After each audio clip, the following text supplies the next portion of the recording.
why has psychiatry, and particularly psychiatry, resorted to a very defensive attitude where it attacks people like you and I, who are not, I would never say anybody who's benefited from a psychiatric drug that I have no issue with that. I think that's great. I support it. But I want a world where anybody who's had any consequences of a psychiatric drug, good, bad, or in between, to be able to share those without being called, as I've been called, a pill shamer.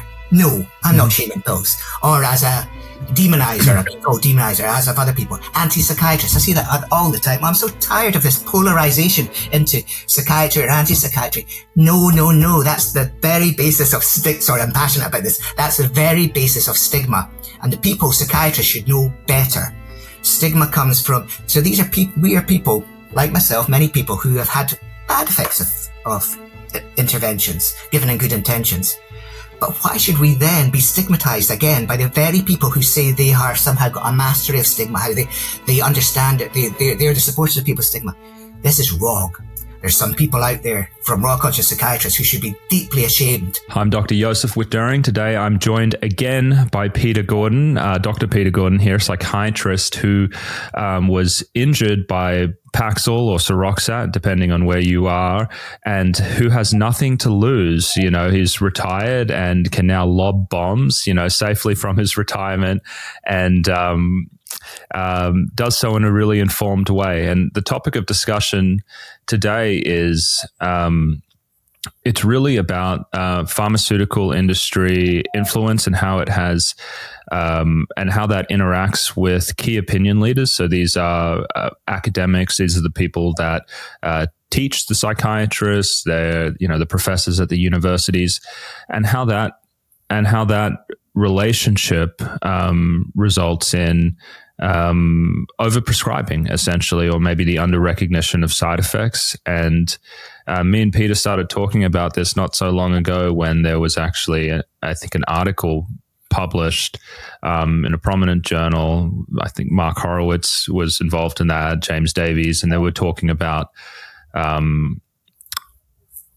think it was actually kind of a big position piece written by multiple different very well-known people, and they were talking essentially about needing to curb antidepressant prescriptions in the UK.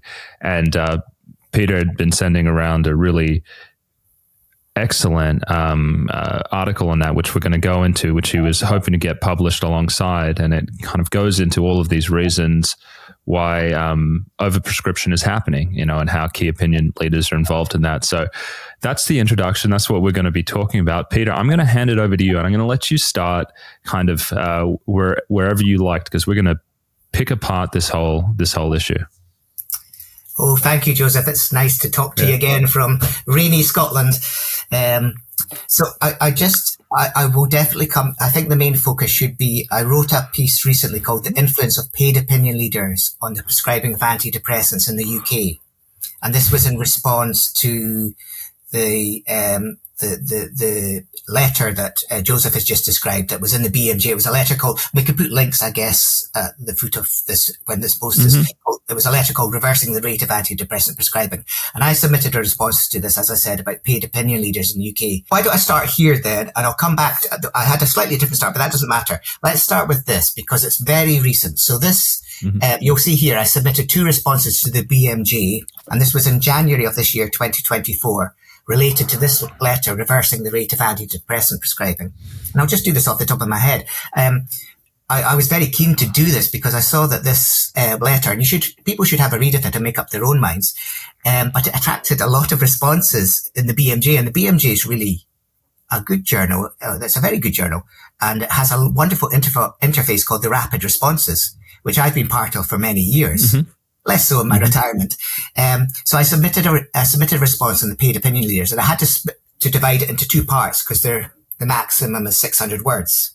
So my first response was setting the scene, and the second 600 words was providing a narrative over the last 30 years of how the paid opinion leaders have had a role in influencing prescribing of antidepressants in the United Kingdom.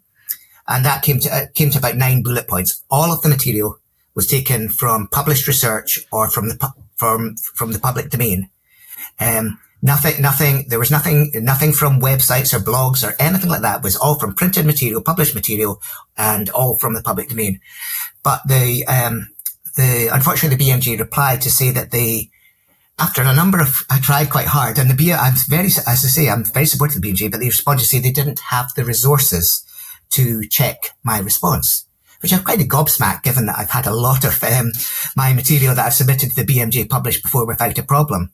So I published it on my website, as you've just seen, which is called Holusi, and we'll put the link to that. I replied to the BMJ as follows. I said, I'm naturally disappointed that my recent responses may not be published online by the BMJ. However, I do believe that this is a very important topic and will continue to do my best to maintain a high profile for the issue of competing financial interests. So I'm very grateful to Josef today for having the opportunity to do this, and would encourage you, if you share my concerns or you share the evidence, and it is evidence that is in my blog, which I'm not going to go into detail today. I'm just going to give you the brief introduction. If you think it's important, please share it as widely as you can, because for whatever reasons, and it may just be resources of the BMJ, it concerns me that they have decided not to publish my responses, whereas they've published, as far as I can see, all the paid opinion leaders' responses, some of whom, and I have evidence of this, who have failed to declare in their submission that they were actually paid opinion leaders. So anyway, this is how I began my response. I said, I see that there have been a number of responses to this letter reversing the rate of antidepressant prescribing. I worked as an NHS psychiatrist for over 25 years, and as part of my continuing medical education, regularly came across the work of a number of respondents. In fact, a good number of them. So this is the law of the few. There's some very well-known names in British psychiatry who have had a career-long paid partnership with industry, who educate British psychiatrists, particularly on prescribing of psychiatric drugs. So I continued. British psychiatry is heavily influenced by opinion leaders who are often paid by industry. These opinion leaders are in positions where they can significantly influence prescribing of psychiatric drugs. Furthermore, this group determinedly shape and form the overall narrative, arguing that they are free from ideology. You frequently see this. They say they're providing evidence over ideology, whereas completely ignoring that there is evidence showing that being a paid opinion leader can bias, can and does indeed bias the outcome of the material published. Yet the exact basis of their joint working is generally opaque. This may reflect a wish to maintain a position of medical authority. Psychiatrist definitely wants to maintain that comes from science that is perceived as independent from outside interests.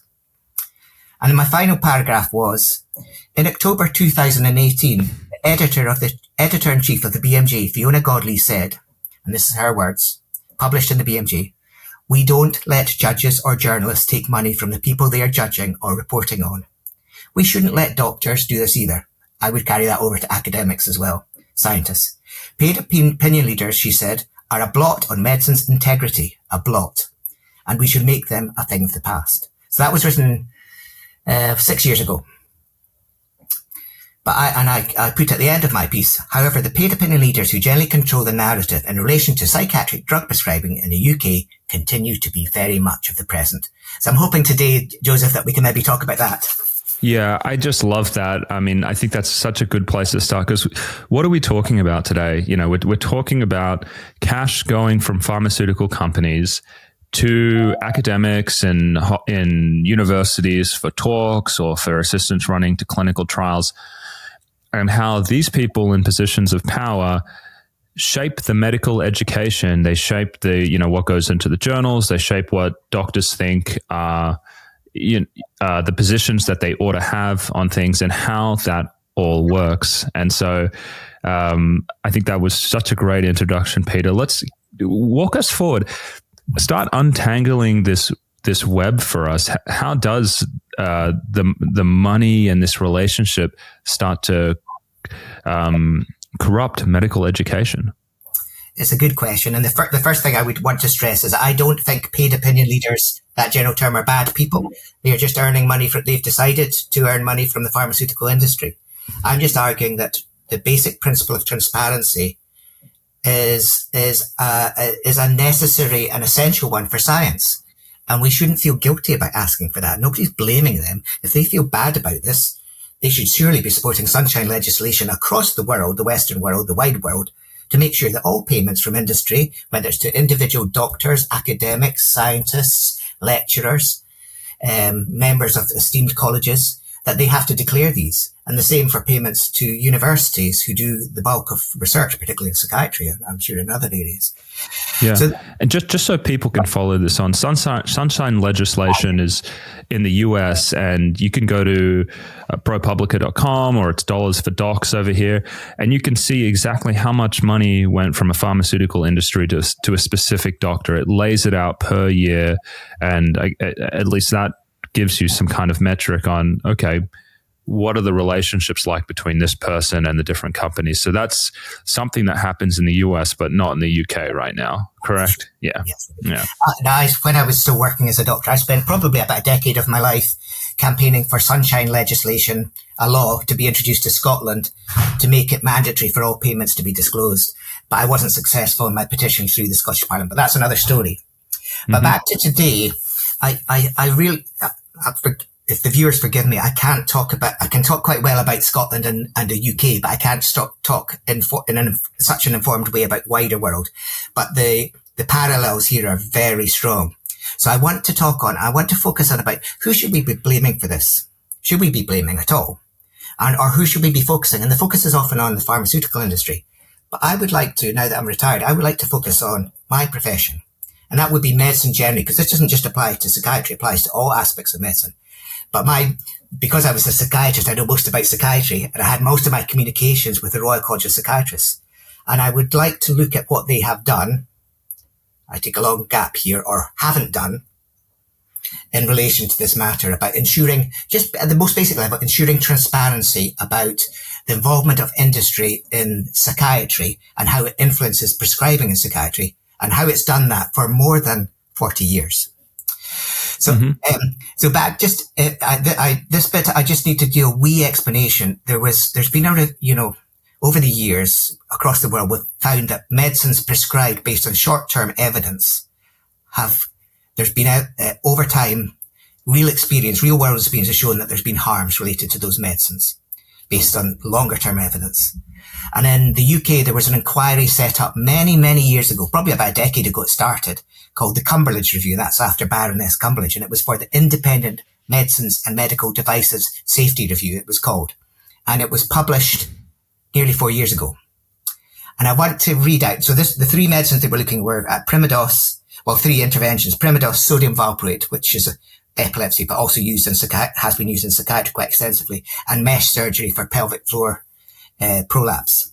But I just want to concentrate on on the summary of what Baroness Cumberledge said when she presented this to the UK in July 2020. And they're just very short paragraphs, but I'll read them out. Baroness Cumberledge: I and members of the review team have conducted many reviews, and we all agree we have never encountered anything like this. The intensity of suffering, the fact that it has lasted for decades, and the sheer scale. This is not a story of a few isolated incidents. And I'm going to argue very strongly that this is the case for many prescribed psychiatric drugs and interventions. She continued, over the past 2 years, we have found ourselves in the position of recommending, encouraging, and urging the system to take action that should have been taken long ago. So this was 4 years ago she said this. The fact is the healthcare system does not know the scale of problems we are asked to investigate. It is flying blind. This is UK. And then she went on to say, the healthcare system fails to acknowledge when things go wrong. That's definitely been my experience. It fears blame and litigation. Mistakes are perpetuated through a culture of denial, a resistance to no blame learning, and an absence of accountability. She went on to say, I want to conclude by summarizing 9 major recommendations. Taken together, these are wide-ranging and radical. So the Cumberledge Review made 9 recommendations, including one which was the introduction of sunshine legislation. But all the recommendations, if you read them, make, I think from a detached viewer or reader, you would say these make common sense. You know, they're not whilst they're radical, they're just common sense based on principles of science. She said, our recommendations will improve the lives of people who have been harmed and make the system safer in the future. Surely that's what we all want. We all want interventions that improve our well-being, but if we learn that there's harms based on over-extrapolation of short-term evidence, perhaps biased by the pharmaceutical industry, which I would argue strongly, we want to learn from this so we don't repeat it again. It's learning lessons, isn't it? And she said, this report must not be left on a shelf to gather dust. 4 years ago. The implementation, her final sentence, implementation needs to be approached with a new urgency and determination, founded on the guiding principle that our healthcare system must first do no harm. And actually, that was the title they chose for the review. First Do No Harm by Baroness Cumberland. Just type it into Google and you'll see it. And you'll see the 9 recommendations. Now, I'm going to shut up in a minute, but I just want to say this is the bit where like everybody, I swear inside my head, but I'm a polite person. I don't want to upset people. So I'm not going to swear aloud here, but you might want to insert your own swear words. But I've communicated with the Royal College of Psychiatrists about the Cumberland Review long and weary. The Royal College of Psychiatrists, who leads British psychiatry and endorses all the educational campaigns and all the research, including by paid opinion leaders and universities who receive massive amounts of money, have not made a single response. Not a single response. And you can tell I'm angry to this Cumberland Review, published nearly 4 years ago. Not a single response. They haven't mentioned it. They haven't even got close to the recommendations. What is that silence about? What sort of culture of leadership is permitting this willful blindness? Mm-hmm. I would like to, because I think we're going to go into that on how we have let this happen, because it is it is you and me, it is our profession and our leadership, because doctors as well. I mean, we should be looking at the research and we should be looking at our leaders, and we don't. And I guess we're not saying anything, or well, I mean, some of us are, but we're not doing it in a unified voice for change. Before we go into that, I want to give maybe just a brief overview of what I think is happening with paid opinion leaders. And I want you to riff off this as well, because I think I want people to understand my perspective and your perspective on what's on pharmaceutical industry influence. And so so I'm going to start with this. So if you're an academic, let's say you're trying to get to the top of Oxford, let's keep it UK related at the moment, and you want to get that position, really it's contingent upon you publishing a lot and also being seen as an international expert. And usually that means, you go to the US, Australia, other places, and you talk about certain things.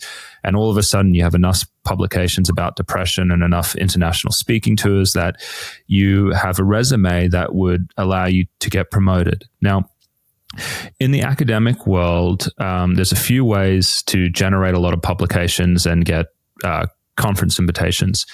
You could say, maybe apply for grants from the NHS, or in the US, the NIH, these public pots of money funded by the government.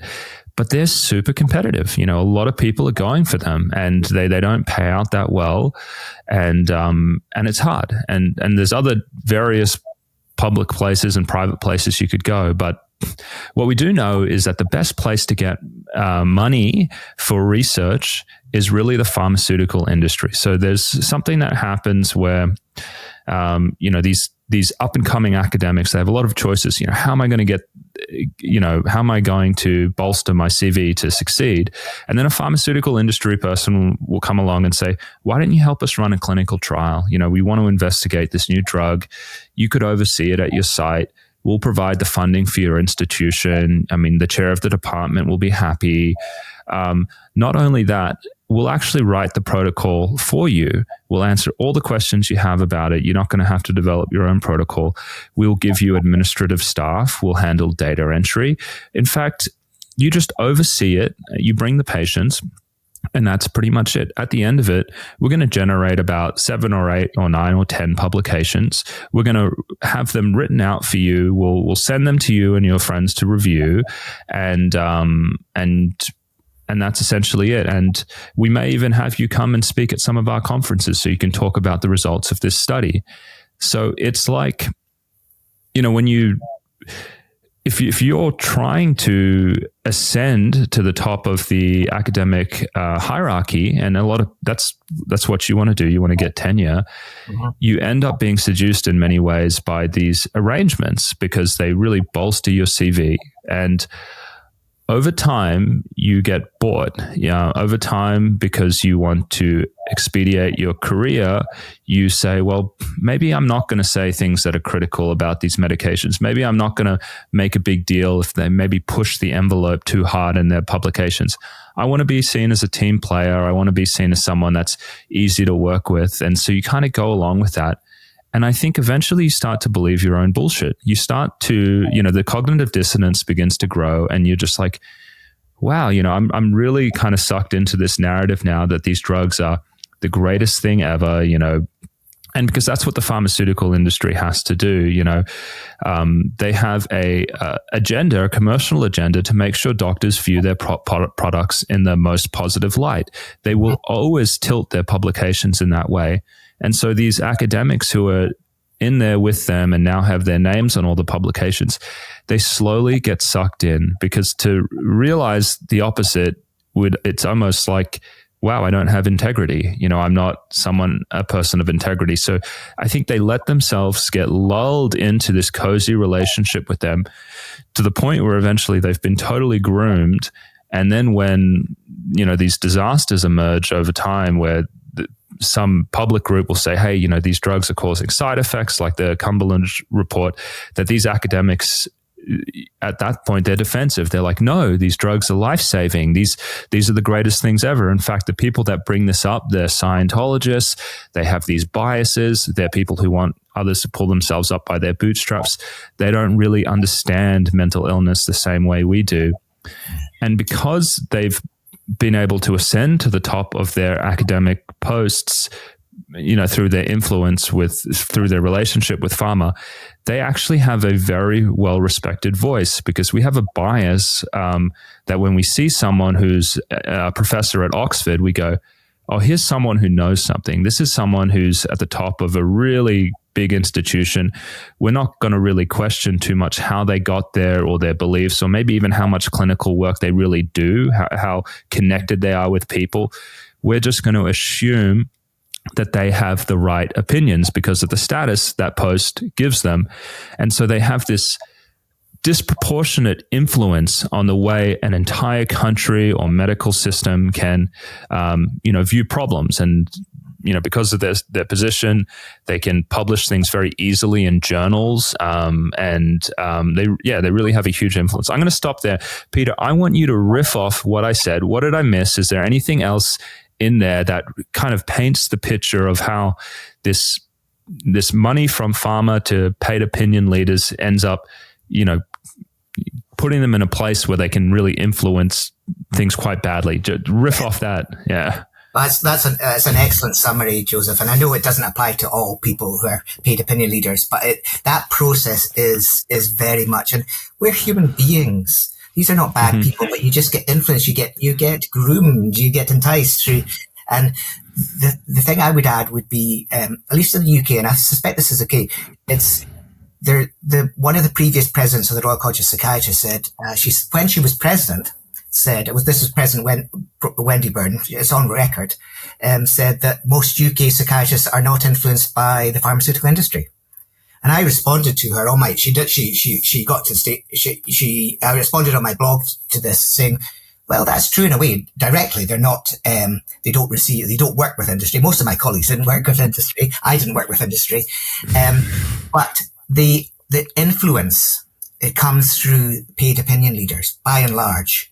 And it's a fairly small group, which has been described as the law of the few. So I could, and I will do shortly, riff off about 20 paid opinion leaders in UK psychiatry who are mostly all still going, who many of them have been career paid opinion leaders, whose influence as part of the law of few are regularly involved in educating British psychiatrists of all ages through conferences, through textbooks, through blogs, through Royal College. Well, I'm gonna interrupt you for a second, because this education that you talk of, I think a lot of doctors see it as education.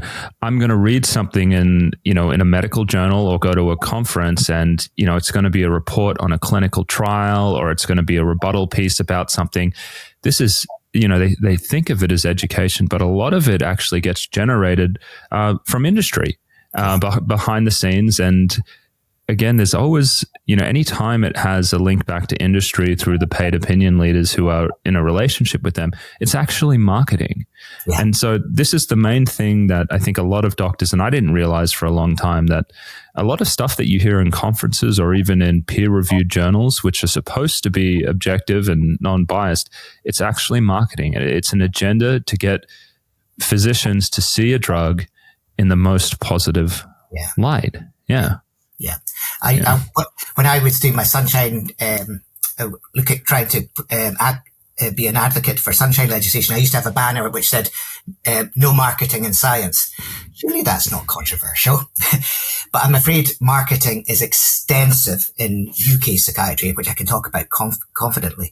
But I thought maybe I'll give you one example, and I don't want to just pick on one person because that's not fair. So I'm not picking on, but there's one paid opinion leader that's very, very well known in the UK, and is known because he had a government role as well, who has been around all his career. And his name, I just want to give this as an example of where money talks. And you can decide for yourself, but I called my post on this money talk, and this is Professor David Nutt. He's a career-long paid opinion leader in psychiatry. Sorry, I'm reading at the moment. It's just from my blog. He is widely known and continues to be extremely influential in relation to the prescribing habits of British psychiatrists. As the UK has no sunshine legislation, we cannot know the scale of payments from industry made to Professor David Nutt in the course of his career. And the payments we can only speculate, but I suspect they will be into the millions, possibly beyond. It is possible, I put in my blog, that he's received similar amounts of money as one of his US counterparts, Professor Stephen Stahl, who we know, as Josef has described through this, what's Dollar for Docs, that he's received virtually billions from the pharmaceutical companies over his career. So this is Professor David Nutt, and he's still widely respected in psychiatry across the UK. So Professor David Nutt gave the following two statements in published journals 8 years apart. They were both made by him. He was one of the authors. And I've come to the conclusion it's impossible reading these not to conclude that money talks. So in 2014, Professor David Nutt stated in Attacks on Antidepressants, Sign of Deep-Seated Stigma, so this is about 10 years ago, antidepressants have an impressive effect size in the treatment of acute cases of depression. And antidepressants have an impressive ability to prevent recurrence of depression, which makes them one of the most effective of all drugs. That's very clear, isn't it? Mm-hmm. So come to 2022, Professor David Nutt has been, for the last 10 years, been marketing, let's say, a wide range of novel psychiatric drugs. You name them. Anyway, this one I think was about psilocybin. So he said in 2022, in a paper called Increased Global Integration in the Brain After Psilocybin Therapy for Depression, even the best performing antidepressant drugs show modest efficacy, non-negligible side effects, discontinuation problems, and high relapse rates, highlighting the need for new improved treatments. Yeah. Dear God, why do we trust? If David Nutt is so confident about these, he should make clear, as should all paid opinion leaders in my part, it should be mandatory to make clear what they are paid from industry throughout their career. Every little bit of it. That's transparency. Yet this David Nutt is I would go to say he's a darling of the Royal College of Psychiatrists. Cognitive dissonance on a huge scale. I mean, so it's so clear. You see in the first example, I mean, he's towing the party line, talking about how great antidepressants are. And I mean, the whole thing about stigma is interesting because people have used that against me as well, that if you criticize that they're being overused or maybe they're not as great as they say they should be, people start coming at you with ad hominem attacks where it's like, oh, there's just, you don't like the mentally ill. You want to make them uncomfortable. You don't like drugs and things like that. And so there he is there saying... Come in there, Joseph, just a second, because you've just sparked thought. Because I agree, I face this all the time, and I've always had the same answer to it. My opinion of any intervention in healthcare, whether it's psychiatry or anything, is any intervention could have a range from good effects to very bad effects and a whole range in between. Why has psychiatry, and particularly psychiatry, resorted to a very defensive attitude where it attacks people like you and I, who are not, I would never say anybody who's benefited from a psychiatric drug that I have no issue with that. I think that's great. I support it. But I want a world where anybody who's had any consequences of a psychiatric drug, good, bad, or in between, to be able to share those without being called, as I've been called, a pill shamer. No, I'm not shaming pills. Or as a demonizer, I've been called demonizer, as of other people. Anti-psychiatrists, I see that all the time. I'm so tired of this polarization into psychiatry or anti-psychiatry. No. That's the very basis of sorry, I'm passionate about this. That's the very basis of stigma. And the people, psychiatrists, should know better. Stigma comes from, so these are people, we are people, like myself, many people who have had bad effects of interventions, given in good intentions. But why should we then be stigmatized again by the very people who say they are somehow got a mastery of stigma, how they understand it, they're the supporters of people's stigma? This is wrong. There's some people out there from Royal College of Psychiatrists who should be deeply ashamed, including one or two presidents of the Royal College of Psychiatrists who actively promoted things like pill shaming tropes, anti-psychiatry tropes, calling people like me Scientology. I don't even flipping know what Scientology is. Yeah. I'm just an everyday guy. Yeah. Sorry, I went off. I'm right there with you. And you know, well said. And to, you know, I want to talk about this second paragraph now, which I think is really interesting. Okay, yeah.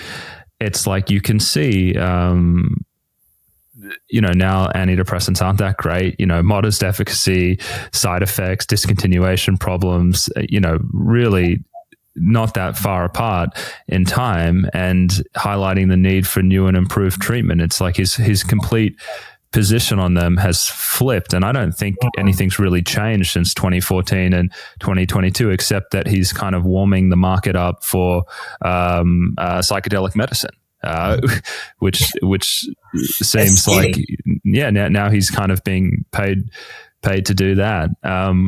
And so, yeah, it's like, what does this person stand for, if not for just kind of what industry agenda is to be kind of pushed at the time?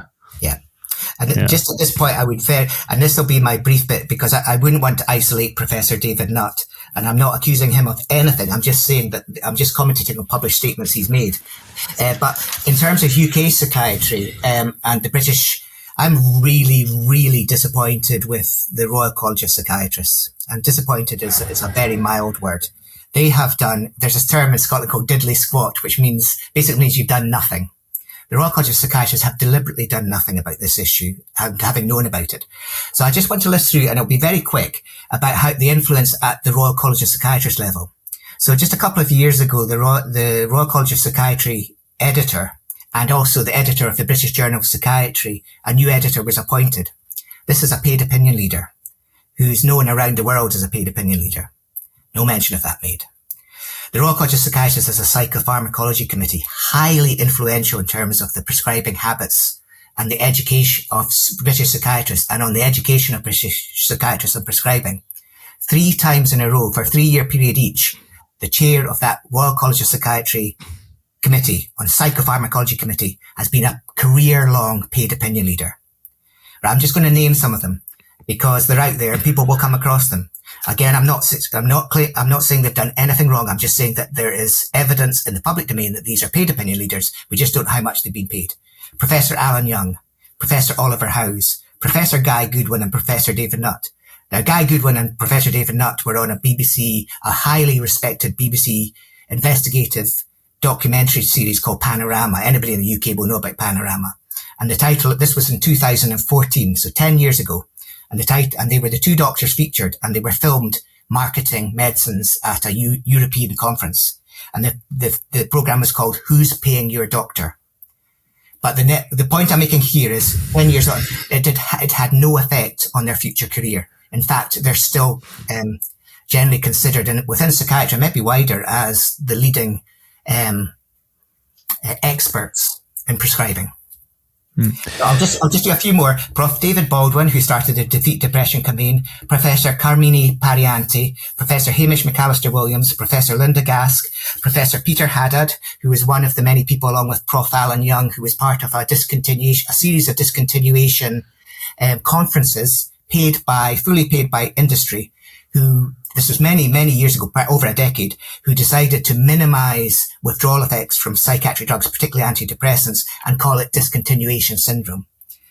Professor Stephen Laurie, Professor Catherine Harmer, who's about to be the next leader of the British Association of Psychopharmacology. So yeah, that's it. I'm naming and shaming. I'm not shaming, I'm just naming. Yeah. Thank you for sharing that list. And I think what's kind of dawning on me is that I think a lot of doctors out there and maybe the public think, Royal College of Psychiatrists, these are, this is the group of this is the leadership, the medical leadership who ought to be independent of financial, they should not be taking money from the pharmaceutical industry. They should be the group of doctors out there who really are looking at the patients and the ethics of their profession to make sure that, we're practicing well. But in many ways, it just seems like, an arm of the pharmaceutical industry again, because the majority of the people there who are leading it are so kind of bound up, in the pharmaceutical industry and drinking that Kool-Aid that this independent group is can hardly be seen to be independent.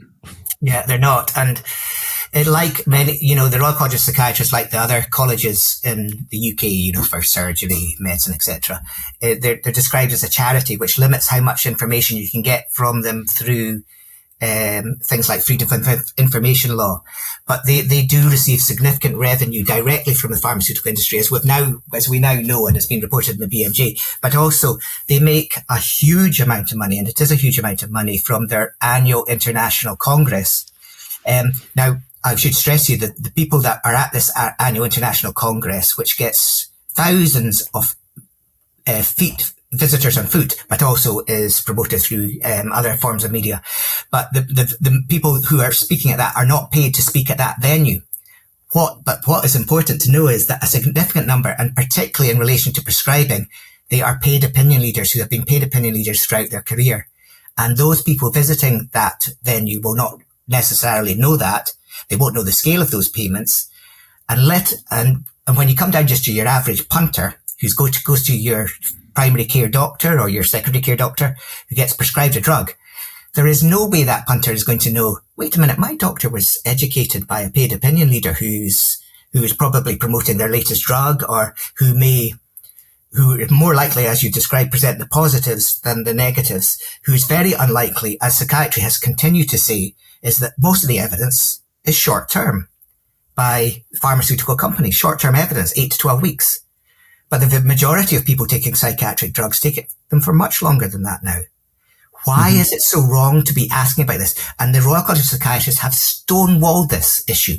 Instead of saying, yes, we agree, there's a lack of good, substantial, long-term evidence, they don't say things like that. So people like me, the best response they do is just ignore us. So my plea for people is, watch this, see what you think. I'm not a conspiracy theorist or anything like that. I have nothing against the pharmaceutical industry. We will always need industry. There will always be money in science. But let us have transparency. It's not too much to ask for. And then you, your everyday person, can decide yourself. You can look up and say the Royal College of Psychiatrists as a body, how much have they earned? Dr. blah, blah, blah, or academic Y, or researcher B, can look up and say, wait a minute, he earned, like Stephen Stahl, $3 million in 1 year. I think I'll just be a wee bit cautious about taking that advice. But it's surprising the UK has been done so little. Yeah. And I think the money that someone takes is immediately like a good marker where anyone could look at it and be like, okay, yeah, there's possibly some influence. And so I think that's a great way to see it. I mean, you were talking a moment ago about, hey, the patients, they don't know if their doctors have been educated in this way. But what I see a lot, and I know this because I went through it recently, is the doctors don't even know that they're being kind of educated in a misleading way. And it can seem sometimes, when I've talked about this, like maybe we are conspiracy theorists and things like that, but not so fast, because I think there's probably a pretty relatable analogy that a lot of people will be familiar with if you've worked in corporate environments. And I have, I've worked in several pharmaceutical companies. I've worked in the FDA. I know what corporations are like. And in many ways, medicine is the same. These people at the top who, are there because they've had these cozy relationships with the industry who have helped them pad their CVs and get there. They're not going to essentially shit talk one another or shit talk industry because they're team players. They're looking to get, things are kind of working out for them. And so they're just going to sort of toe the party line, which is a very corporate. Everyone who's worked in a corporate environment knows, like, you don't just start criticizing people because, even if you're right and it's going to be the right thing for people, because these structures in many ways, there's a lot of self-interest in there. There's a lot of people at the top and often the sort of the complainers, they get taken out for not being team players. And so the same thing that happens in oil companies and all of these different industries and banking that lead to these terrible situations where it's very clear that they're not really acting in the interests of the people that they're meant to be serving. I mean, that's the same thing that's happening in medicine. It's the same kind of pervasive self-interest that leads to these very secretive things, and people just saying, hey, maybe we know this is bad, but hey, this is just the way things are done, and just don't be difficult because this is just how we've always done it, and this is just the way the system works, and we're not going to say anything because it's working out well. And that's uncomfortable as it is, that's human nature in a way. It is. And it's group behaviour. We see it in all organisations, not just in psychiatry. In the UK, we've got an example at the moment with the post office, but UK people will know what I'm referring to, but we won't go into that just now. But I think this sort of group behaviour at the top, what we really need is, some people have called me, or people like me, maybe yourself, Joseph, as well, as whistleblowers. I don't like the term whistleblower because I don't believe I'm a whistleblower. They also say I'm brave. I'm not brave. But I think I do have courage to care. And maybe if I hadn't gone through what I've gone through myself, maybe I wouldn't have had as much courage. But I've always been quite an open person. And I've always, if things trouble me, I will voice them. But just as you described, if you try and raise them within a system that has understandable self-interest, like the Royal College of Psychiatrists, you are going to be seen as part of the awkward squad. You're going to be seen, and I was definitely seen as that. And I'm going to name a name here. Somebody I admire, but I have issues with, is Professor Sir Simon Wesley, who was president of the Royal College of Psychiatrists, principally during the time when I was trying to advocate for greater transparency. And he was helpful in some ways, but I'm pretty certain, and I can't prove it, that he was effective. And he probably sent round a communication pretty widely, certainly within psychiatry, saying, don't communicate with Dr. Peter Gordon. I can't prove this, but I've heard it from a number of informal sources. So it's just to show you, this is a lack of moral leadership. I understand his position. He's the president of the Royal College of Psychiatrists, so he's protecting that. And their interest is the Royal Psychiatrist members. But that's not the same as putting patients first. It's not the same. And I think the Royal College of Psychiatrists, history is going to look back at them for this period of time very poorly. And I would urge them at this point to acknowledge the Cumberledge Review and to acknowledge that harm does happen with any intervention. And this is not about pill shaming or anything. It's about acknowledging that harms can happen and looking at this. And also acknowledging that the evidence base for psychiatry, like in many areas of other medicine, is based largely on short-term studies, many, if not most of which are provided by the pharmaceutical industry. And they can say, oh yeah, we're more objective than other people, but that's not the case. Nobody is more objective than any other people. We all subjective. We just strive towards objectivity. And if we're to strive towards objectivity, we need transparency. We need transparency. It's a basic and vital and essential part of the scientific method. And I keep going back to this because it's important. And we should not feel wrong or be accused of being conspiracy theorists for arguing for this. It's interesting, because it's where people look at doctors and they look at, these are psychiatrists, they're physicians, these are objective people. But then there's always the human element that comes into it. And it's like, can you even get to the point of objectivity when your livelihood maybe depends on you not seeing an inconvenient truth? And for many at the top of these groups, their interest is almost promoting, is having a good public image. If someone at the Royal College of Psychiatrists were to say, hey guys, actually, we've got the wolves guarding the hen house. A lot of us here are actually influenced. We've been missing things and hurting people. I mean, it could kill the organization. So to even acknowledge these things, it's like, okay, well, I've messed up. We've all messed up. In fact, everyone kind of here is sort of having lapses in their integrity. I mean, they're not going to see that pretty much. And so they protect their organization, they protect their positions at the expense of other patients. They don't want to see it.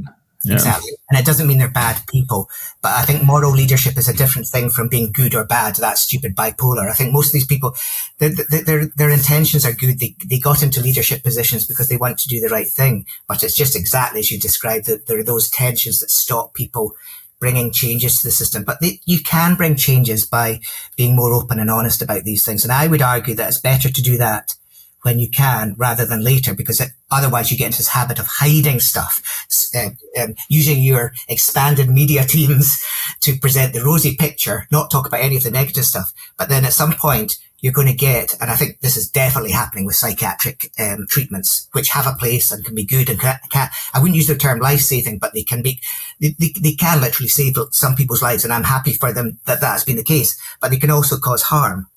And the Royal College of Psychiatry shouldn't get into a position where they suppress that information, because it'll just make them more and more defensive. And then you'll get statements like Professor David Nutt, which you think, wait a minute, he's saying two completely contrary things. And yet he's our number one scientific leader. And that's just madness. And that's because marketing has infiltrated prescribing. So here's my question for you, Peter. How come the rank and file doctors don't see this? Yeah, it's a very good question. I thought about it a lot, because when I was still a psychiatrist and I retired in 2000, I used to talk about my colleagues this a lot, and they said, we never really thought about that, Peter. We just go along to these continuing education things. And I don't have time to look at the bottom of a journal article to see competing interests. And even if you did went to the bottom of the article, competing interests, it would just say worked for such and such a company. It really wouldn't give you an idea about the scale of the bias that could be potentially introduced. So I think it's probably lack of time. The world's full of so much information. Doctors are respectful people, prescribers, nurses are respectful people. They want to follow the leaders. And it's uncomfortable to ask questions such as this. So I think I don't like, in terms of healthcare profession relating to mental health, I don't think that there's widespread willful blindness. I just think people just don't want to go there. It's too uncomfortable. They've got enough on their lives.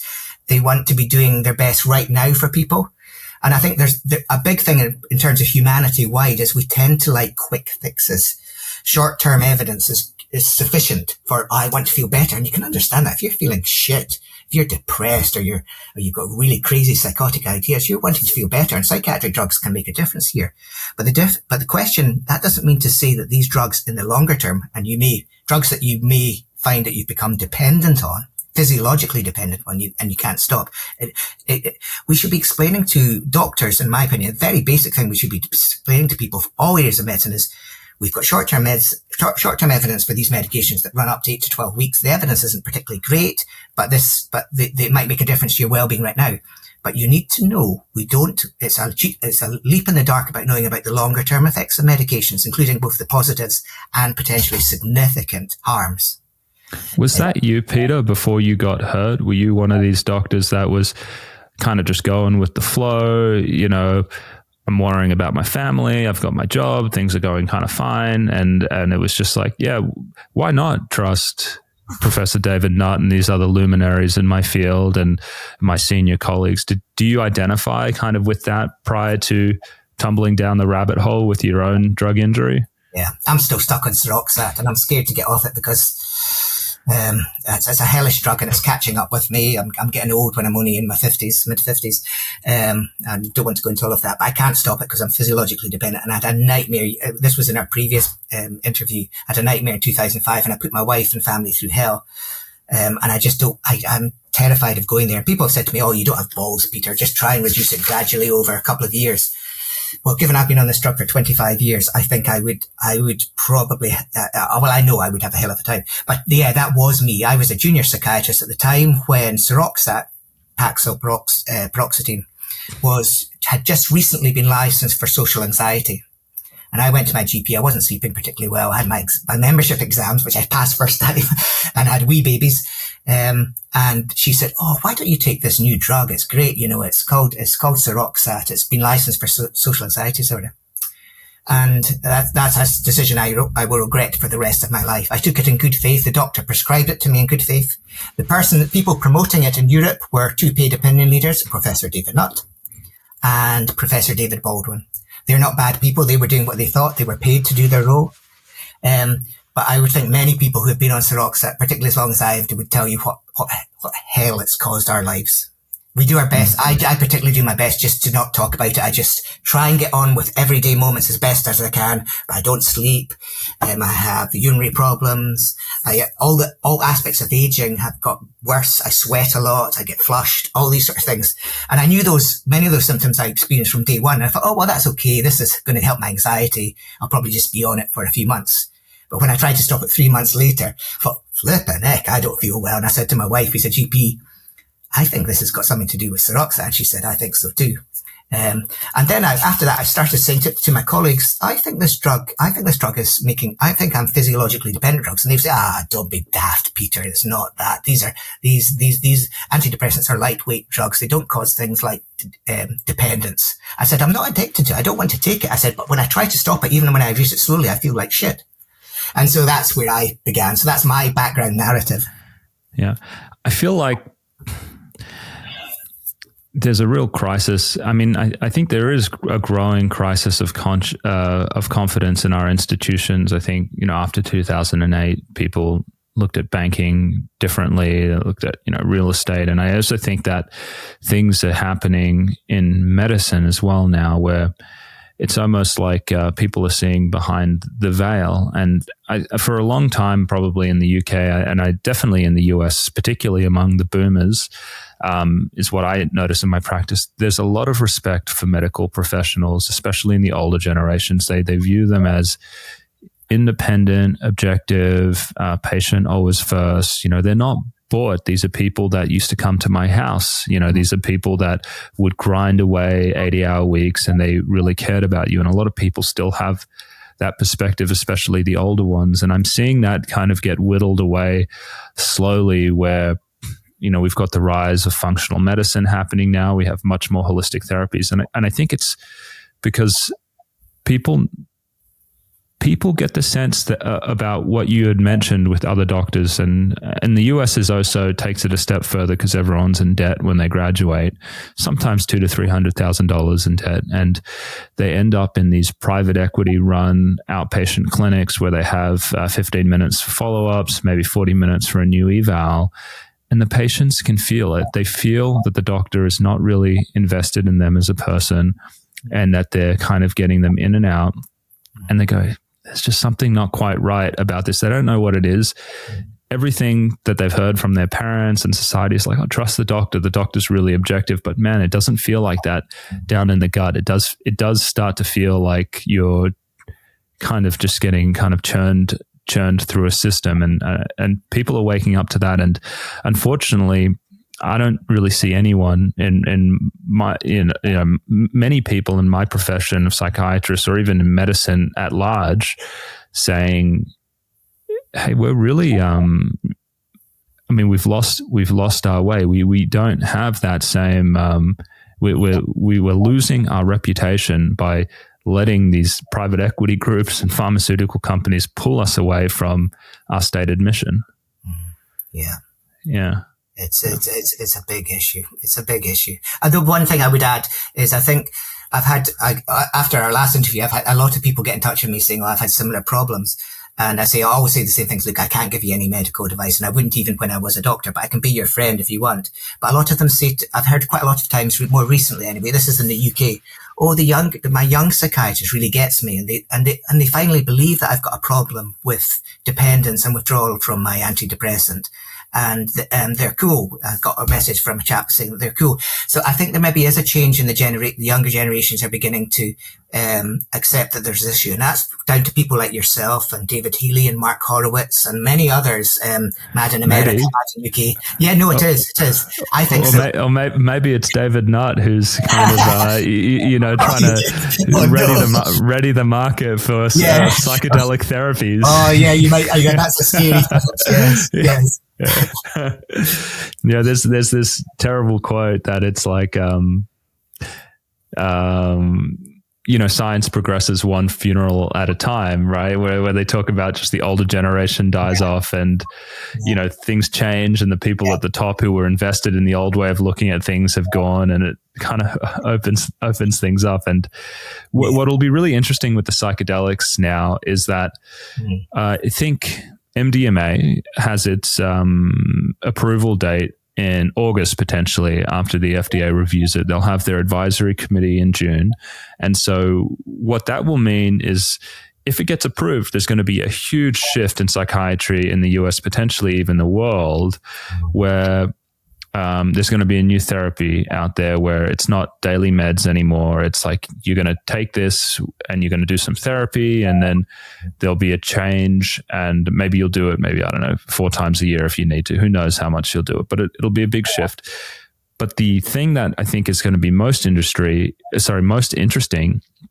is there's going to be huge commerce surrounding these new drugs, and with huge commerce is going to come a lot of paid opinion leaders who are going to start shit talking the other way of doing things, and that's going to have a huge influence in the way the public starts to see these drugs, because there's going to be a war chest of marketing research, marketing dollars readying the market for this new thing. And I'm going to be really interested to see how the narratives change about psychiatric meds, whether people are going to say, oh my God, you're stigmatizing them when you talk about the negative of at least antidepressants and such. I suspect that might actually go away, because the narrative in the media will change when we have these competing drugs out there. I think you're right. And it's a bit of a scary future. And, when I started when I started in psychiatry, ketamine, this is a different drug, but ketamine was we knew it as a veterinary drug and licensed for anesthesia, and now it's been licensed. And so the world is changing, and you're right. Once the old generation, people, pharma industry will always be looking for a new market, and the bigger the market, the better. And I think what they found, in my very basic understanding, they found that their new medications, i.e. the psychedelics and other stuff, are not better than antidepressants at the moment. But if they say that you've got treatment-resistant depression, why don't you go on to something like psilocybin or ketamine and I find that whole world quite scary, because I think that world is definitely led by the pharmaceutical industry and by paid opinion leaders. So I think the sooner we get better transparency, the better we're going to be informed as try and make us savvy consumers. If we're going to be consumers, let us be as savvy as possible. Yeah. I think you're right to be skeptical about the psychedelics, because there'll be the science and kind of what the science shows. And then there's going to be the whole industry of people that are kind of flogging this stuff in different retreats around the place. And then, obviously the companies as well, who are going to stretch, who will play the same game of, it's like, we need people to see this in the best possible light, and we will push that as far as we can without getting in trouble. And that'll kind of, again, lead to the objective, which is to sell more product. But when they do that, it means that it's not just the people getting the drug who need it. It's some people who don't really need it and end up getting hurt. And we'll probably end up in the same situation that we're in now. Yeah. So, Peter, I think we've covered a lot. What haven't we gotten to that we need to? I think that's most of the things I've said. Just to mention briefly, to tie up the UK, the UK government are doing a thing about legislation for Essential Sunshine Act, which we don't have like America or France, and it was called Disclosure of Industry Payments to the Healthcare Sector. But they've decided to ignore what's happening in all other countries. And I think, so I put in a response, and this could be my last thing I say really. This is a response I put just in September of last year, 2023.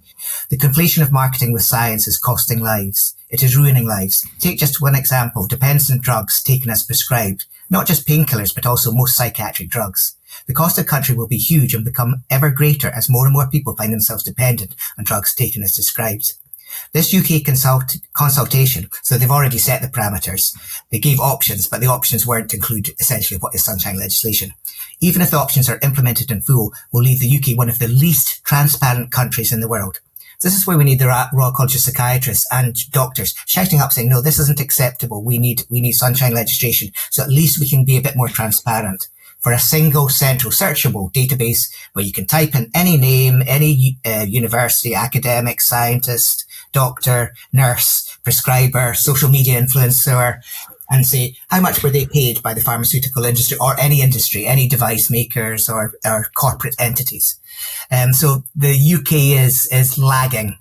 You know, normally we say, normally UK likes to say, oh, we're better than other bits of the world, and I won't name which other bits of the world.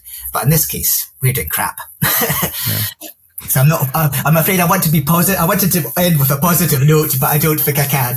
Yeah, it's kind of hard to do sometimes, but that's all right. Well, best thing, just get on and live your life. Yeah.